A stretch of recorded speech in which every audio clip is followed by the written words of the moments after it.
Donald A. Stafford was the 14th African-American officer hired with the Dallas Police Department on August 1, 1960.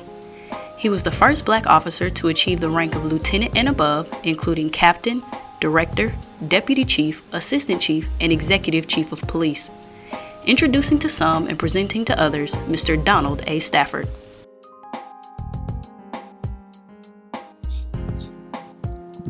The beginning of my police career started with me being in the Air Force. I had no thoughts whatsoever of being a police officer, period.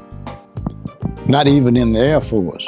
And the reason why that I thought about it then is because I was working with a young man who was a buck sergeant who lived here in Dallas. And when I got ready to retire after 4 years in the Air Force, he told me they were hiring in Dallas. I should go to the department and apply. And I did. Most departments today think, being responsive to the community is something that started yesterday. Well, it might have started yesterday with too many of the officers we have today. But that was not my opinion when I first came to the police department. And I have a picture in a police uniform with no rank on whatsoever. I also have another one over here where when I was in the command staff of going to schools talking to young people. Early on, when I was a patrolman, I picked up young children on the way to school and took them to school. And they would be waving at other children, because to begin with, young children saw police officers and they'd run if they came toward them. They were afraid of them. I wanted them to feel like they could come up and talk to me, but I did it because I didn't want them to feel that way about me. Working at Southeast Substation from day one until I left.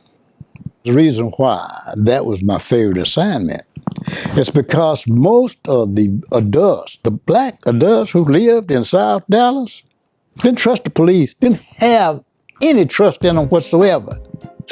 Most of the ones that I came in contact with, their previous contact with police officers were bad.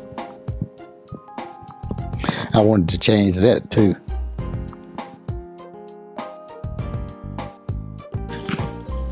I'm kind of ornery because when I first came to the police department, I looked at the rank in the department.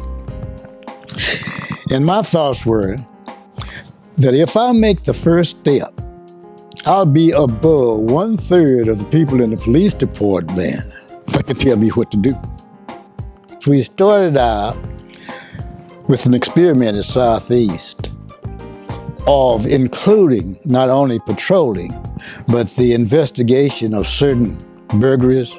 They were going to promote the guy, which was me, from captain to director. And I told the chief that I thought that would put me in a bad position.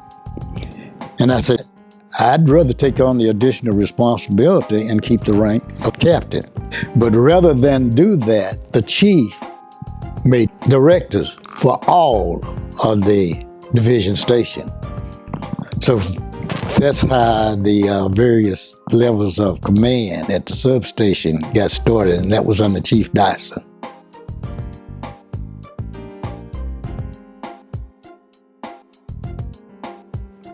Back when I started, they used that no word, which is the N word. The instructors did.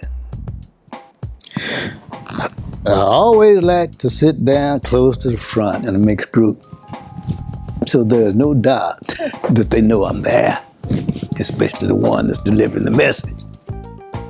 We had an instructor who used to use that N word in nearly every conversation that he had.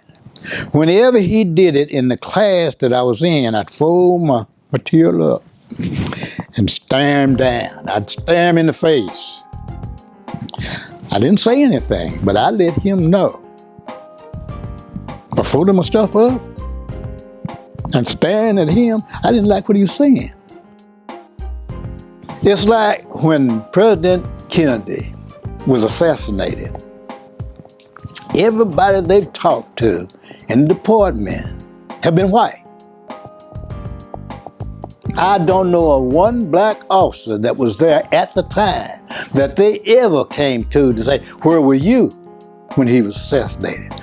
But my partner and I were at Parkland Hospital when they pronounced the fact that he'd been shot.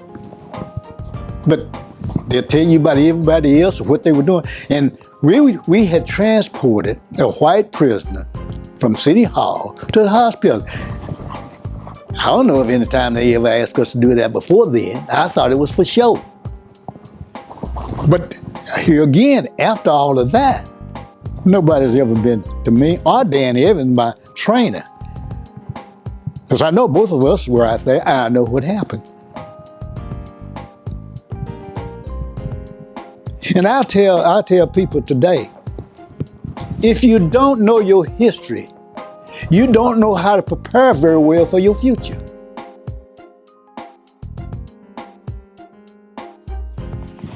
When I found out that I would be making more money in retirement than I would with my name still on the payroll, it was time to go. It was time for me to leave.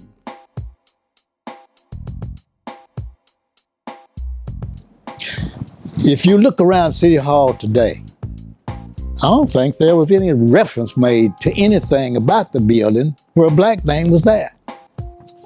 I would be lying to you if I told you I didn't pay any attention to it. I'd be lying to you.